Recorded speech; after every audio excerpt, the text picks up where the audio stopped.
everyone, thank you so much. It's such an honor to be here in the presence of wonderful women, men, people, beings, all connected, all as one. We've been here a few days with my colleagues, Ada and Sif from our team in Spain and with Andre from Portugal. We are here with the voice of the Iberian Peninsula and of the farmers, and it's just great to be speaking to so many people these days and to feel connection, because the moment is mature for this. There's been so many decades of work being done by wonderful people and wonderful collectives, and it feels like it's a moment where lots of movements are coming to a point of sometimes turning full circle and connecting again. And so it's great to have these spaces. Thank you so much for creating these spaces and for inviting us to be here.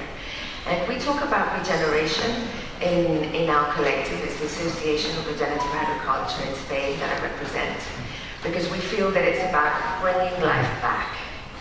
So we want to bring life back to the soil, back to the communities, back to the farmers' lives. And all of our realities are very, very different from where we're all coming from. I just want to give you a little bit of an image of our reality in Iberia. And I want to say that my personal journey as interpreter has meant that I've interpreted some of the greatest voices of our time, and one of them is Vandana Shiva. And so it's such an honor to be sat next to her this time, speaking with you. Thank you so much. They used to come to, she and Satish Kumar came for many years to Mallorca, where I was living, and where we were doing a yearly event, which hopefully we will recover again. So for 15 years they came to Mallorca to inspire people there. And I was very lucky to be their interpreter. And they always spoke about soil, soul, society, those three areas. And so that was so inspiring to so many of us that I personally decided to dedicate my life to that. And in 2010 found regenerative agriculture and went, wow, this is what does it for me. I have to say that in Spain, the organic certification is something that unfortunately has lost its content, because many times it has to do with certifying not using certain chemical toxics and not using GMOs, which is great, and that's a great point, but it doesn't talk about life, it doesn't talk about the management of soil and the interconnectedness of life. So that's a task as well, I think, for the organic community, is to recover the words, the meaning of the words, because we were so glad the first day here when we heard the description of organic agriculture. It is like the health of soil, plant, animal, human, and planet as one. That's it. That's what it is, simple, straight. Those words have lost, unfortunately, in many contexts, that deeper meaning. So we need to recover that. And that's why we in our collective feel the need to talk about regeneration, because we need to give it that giving back the life sense to recover that. So Iberia has many different climatic regions, although it's not a big area. It's the Iberian Peninsula has many different regions, which Rudolph and others have visited and enjoyed. And it has from the green, lush smallholdings of the north that are under great threat from factory farming and from these massive farms of 15,000 cows, where they're surrounded with grass that they could be eating and they're locked up. This is a big threat to local economies as well.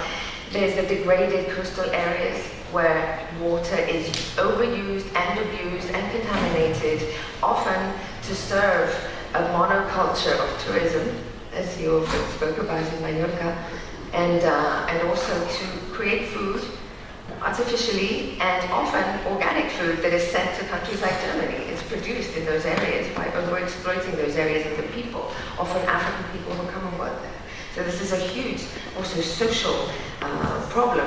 There's the mountain areas, there's the big plains that have been used for chemical production of cereal, which is hugely destructive of those ecosystems. Then there's the deserts. Spain has deserts. 70% of our country is actually under threat of desertification. And that is why some of the great masters in regenerative agriculture and organic agriculture have come to Spain over the years to train us and to show us another vision, because Spain is almost like an acupuncture point on the planet. The desert is coming in through Spain and Portugal, and we need to stop that process and revert that process and regenerate those soils. So what we can say after 10 years of this work through the association and many other collectives and people connected is that yes, it is possible. We can now say it without the shadow of a doubt that we can regenerate all of those different landscapes in Spain. We can do it in the hands of people, and there's a few elements that are absolutely key to that. And since an image is worth more than 1,000 words, I've just collected a few images for you. This is a dehesa. This is a landscape in Iberia that is very unique to Iberia, and it is the oldest agro-silvo-pastoral system managed by humans in the world. And it's still there. It's this beautiful prairies with oak trees, helm oak trees, and it's under serious threat. Why? Mainly because of bad management. It's being plowed, it's being fertilized chemically, it's being used extractively, or it's being abandoned, or it's being left with animals just roaming the land. And the reason why I'm showing this is because here you see an example of two dehesas separated by a path, so they have the same rainfall, the same situation. However, on one side, you have the classic management of dehesa, where they're severely overgrazing this place. The animals are just loose on the land, they're not managed, so they're really overgrazing and degrading the space. And on the other side, this side, you have regenerative after 5 years of planned, managed grazing. And this is something I really want to say, this is a key element, at least in our regions, and we believe in many other regions of the world, to regeneration, is planned animal grazing. Herbivores back on the land, all the animals back, but planned grazing. Absolutely essential. Look at the difference here. It's 5 years of planned grazing. And also with very careful care and management of that soil. Now the most impactful thing is when you look underneath that soil. Look at the difference there. These people are growing soil. And on that soil, they're feeding 3 times more animals per hectare than the neighbor.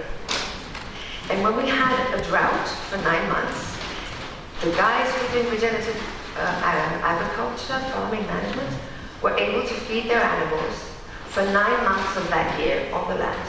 The neighbor for 2 months, 3 months. The rest of the time he had to pay to supplement. That is the level of impact of this kind of management.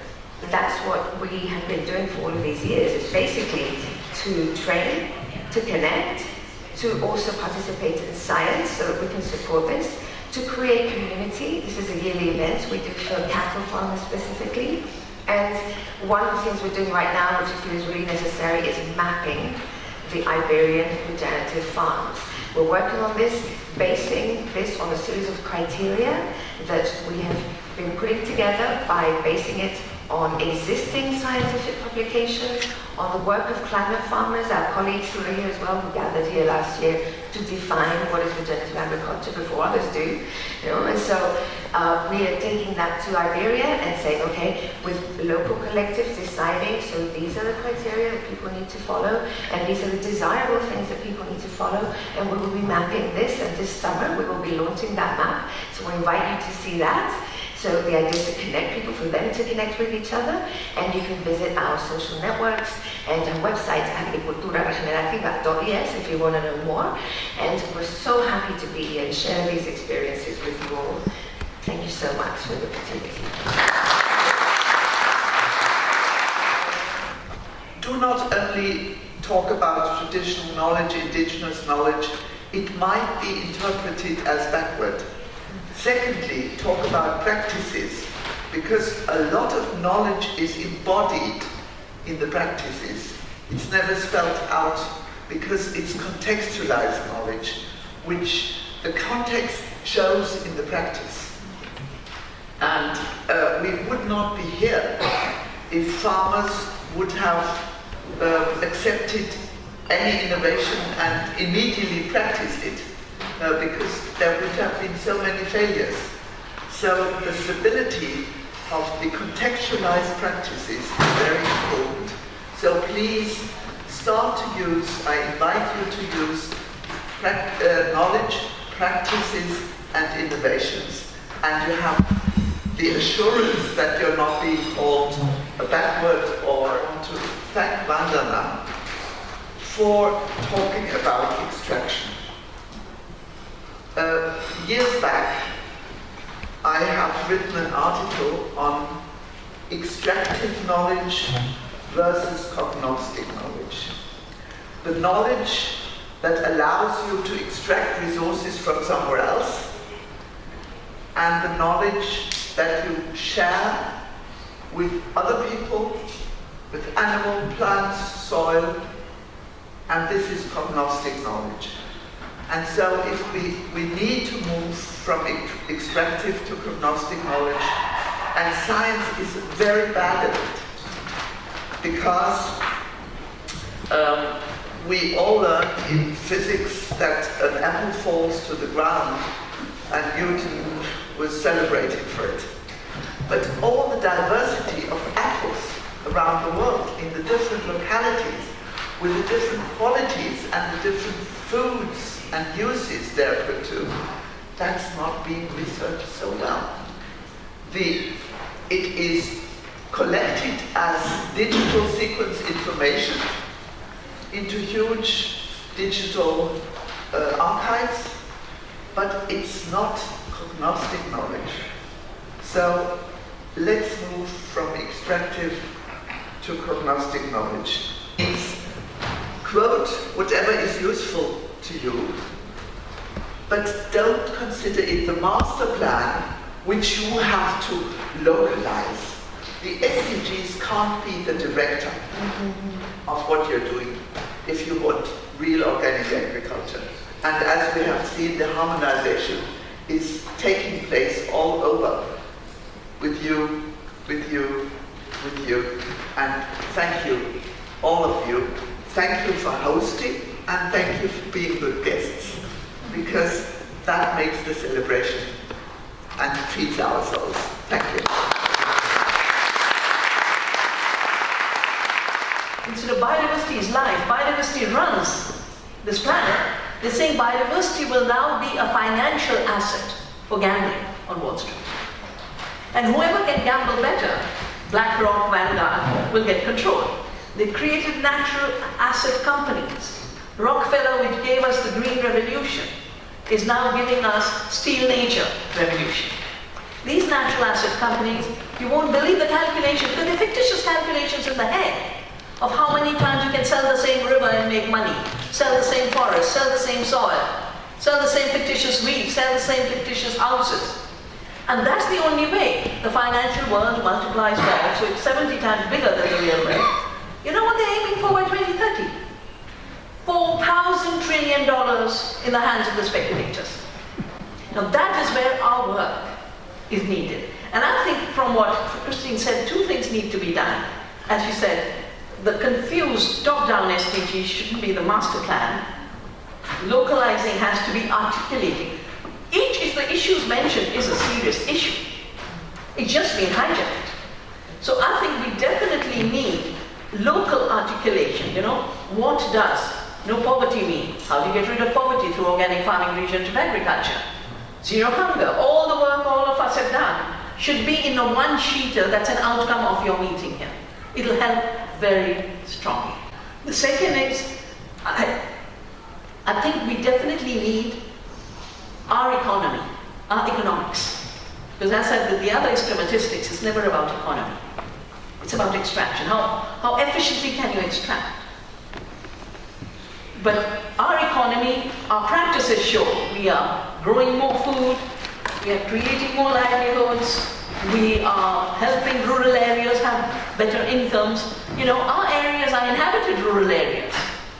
Whereas places where the chemical agriculture has come are desertified socially and biologically. Yeah? So, like I said, it's a very important moment because the biggest tricks are going to be played by the worst criminals of the world. I don't mind saying criminals because they are committing ecocide, they are committing genocide. 2012, 20 years after Rio, and the plan of the United States of America was to have no reconfirmation of all the principles of Rio. If they are not reconfirmed in the next big 10-year conference, they are lost. So precaution, polluter pays, etc. would have gone. To have 5 pages only of a general statement, and to have 400 pages of voluntary commitments of business for greenwashing, basically. So that was prevented. But at every step, all the gains of Rio 1992 are being destroyed. At the moment, we have a renaissance of genetic engineering, new genetic technology, CRISPR-Cas, etc., and a total collection of all the digital sequence information of living beings, killed beings. And one hopeful initiative, since you talked about ecocide, is that there are more and more countries agreeing to having ecocide as a crime at the International Criminal Court. And that is what we really have to go for, in addition to all the existing agreements. Thank you. For me, localizing, it means if it's something global, then it has to come to the continent, at the continental level, at the country level, at the regional level, district level, village level, sub-village level, to the community, to the farmer, to the individual households. But yeah, you see, with the SDGs, I think now it's almost 2022. That was 2015. It's almost halfway. We're almost halfway with the SDGs. And I think even the localization within a country or within a continent is not yet really there. And so it's, again, I'm afraid in the end it might be one of those strategies or plans that are in place. Maybe they sound good to the ear, but not really concretely implemented. I said yesterday to stop talking and start doing, because sometimes we have so many very well written things, very well talked about things, but they're not implemented. We have very good intentions, but we should go beyond having that good intention.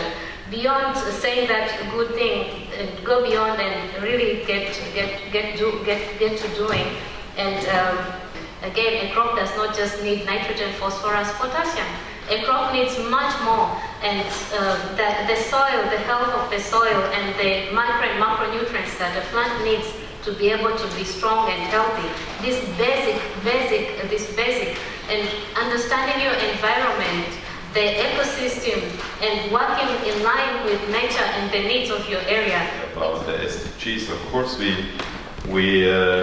will not see the SDGs as they are formulated as a dogma, of course, but so far it was the last 10-20 years the best what this, let's say, international community has set up. And I would say that our chance is, if we talk about localizing SDGs, that we adopt it, you know, and it is even mentioned to get it in the organic soil. So this move, we can have it as an umbrella and get it on the ground. So this is actually our approach, and in getting it on the ground, we can adjust it to our needs, and especially to our farmers' needs, I would say. But anyhow, again, that was a milestone, you know, 2015, and we are happy that the international community has committed even for this level, I would say. I was not saying it's useless to quote it. Not at all. It's the best we have. Exactly. We have to do with it. But I simply wanted to point to the fact that it's totally unfinished business. Okay. And to turn it into one health, one earth, is not being done by the SDGs as they stand. It can be done by bottom-up harmonizing. If we leave all the climate discussion, all the biodiversity discussion, all the economic discussion, all the water discussion, to those who are going to privatize and destroy the earth, then we don't have the space. So yes, we must reclaim the ground and prevent double speak, using the words to say the opposite. using our words to mean the opposite. So we've got to reclaim the authentic meaning of sustainability as the regeneration of life.